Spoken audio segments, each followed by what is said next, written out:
Peyton Place.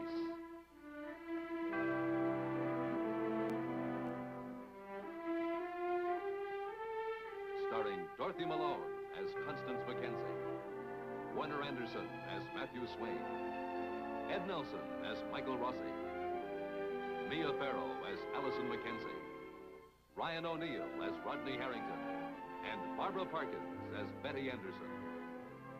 Peyton Place is brought to you by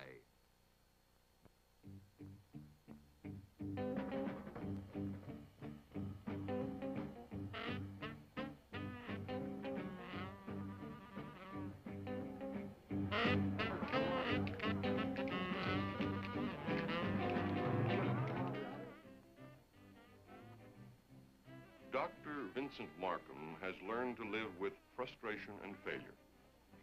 In his medical mission in Peru, there were long days and endless nights of it. But these frustrations and failures never touched him personally. Perhaps to prepare him for this moment, it would have been better if they had. Hello. Are the natives showing any signs of stopping that ritual dance? Now, I say, is the graduation holocaust downstairs coming to an end? It's been going on since I arrived here. I can appreciate it's a special occasion, but I... Never mind. Who is it? Claire. Come in. The desk clerk wanted to announce me, but But you thought you'd surprise me? I was afraid you wouldn't see me. Well, why on earth not, Claire? It seems to me I've seen more of you here than I did in Peru. Close that door, will you, please? That howling down there is beginning to make me forget I took an oath to save lives. High school prom, is it getting on your nerves? More than the rest of your carbon copy town. Strange, I always thought you'd like Peyton Place. I was hoping to. I appreciate tradition. I'd sort of expected from the way you talked that it would be perched solidly on a mountain of tradition. Perhaps it's just been stamped into the ground by the... Well, what's the name of that? The flug? Frug. Frug. Were we so different the night we had our first taste of freedom? Well, the dancers were. At least we had a chance to be. Those poor kids downstairs there, they've been coded already.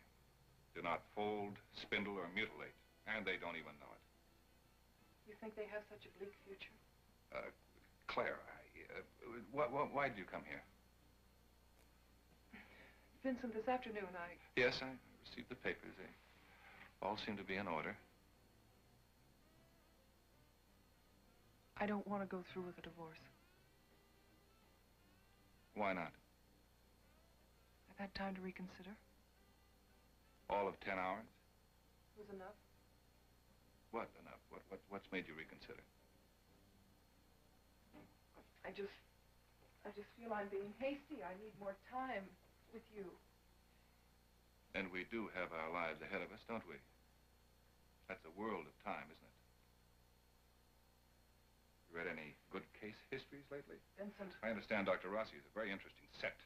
Just right for light summer reading. That's not the reason I'm here. Then what is the reason? What doesn't bring you here, Claire? All right, I admit I spoke to Michael. Will you, for once in your life, say what you mean without the tiresome preliminaries? You're going to die if you go back to Peru. Well, don't you want to make my last days comfortable? The tests... They're open to interpretation. They're conclusive. In whose opinion? Dr. Rossi. Well, then, am I to roll over just because the great medical giant of Peyton Place pronounced me dead? I don't have the time, Claire. And I'm afraid your little mission of mercy is a bit premature. Then you're going back to Peru. Definitely. But the mission's in trouble. There's nothing I can't handle. Oh, Vincent!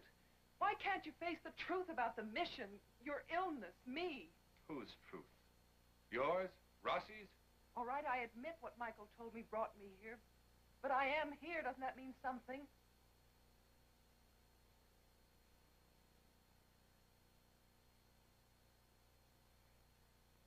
Come here.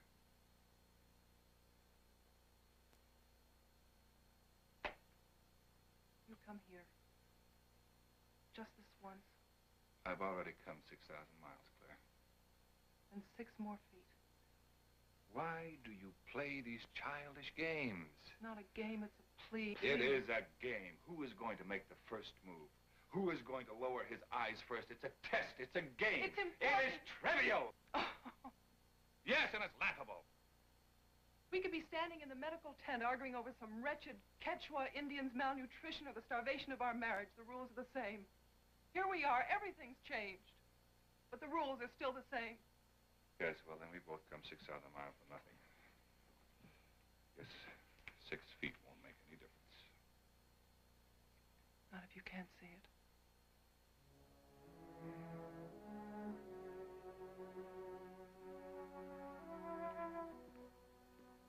There's nothing to worry about, Claire. I won't make you a widow before the divorce is final. You made me a widow the day we were married.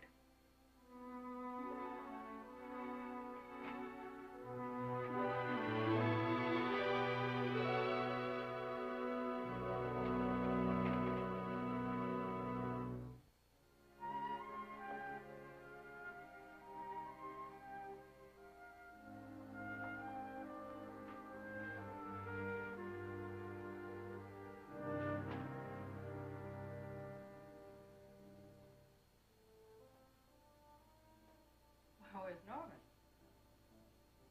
Did you come home by yourself? Uh-huh.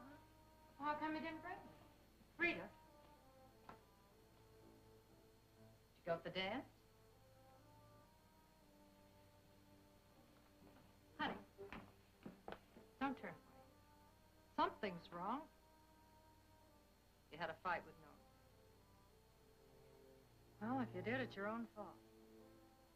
You've been spoiling for trouble all evening.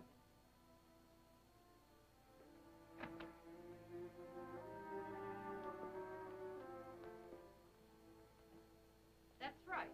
Ever since you came from the dressmakers. A lot longer than that. Rita. What happened? Nothing. Honey, what is it? Why won't you tell me? Nothing to tell. I'm tired. I'm going to bed. Rita, what are you hiding from me? Does this have something to do with Joe? No. With Joe Chernak? I said no. And what's gotten into you? You get what you wanted and you can't live with it. It's like you're afraid you're not good enough. Or what?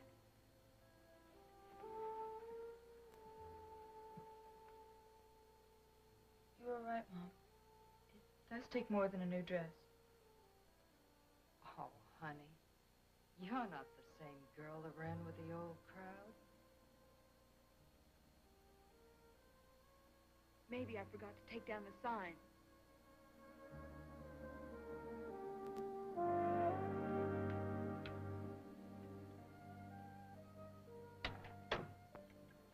Eggs.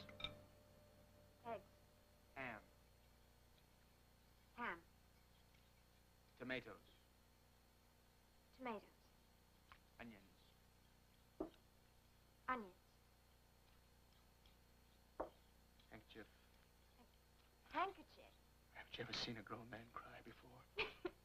You're really going to put all these things in? Swiss cheese, green pepper, ham, onions, eggs, tomatoes. Kitchen sink? That too. Gives it the je ne sais quoi quality. Now, would you mind excusing me for a moment while I step into something a little more comfortable?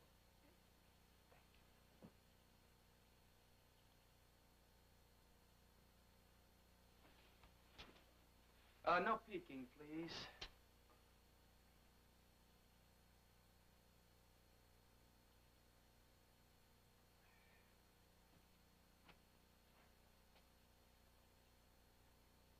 Well, how do you like it?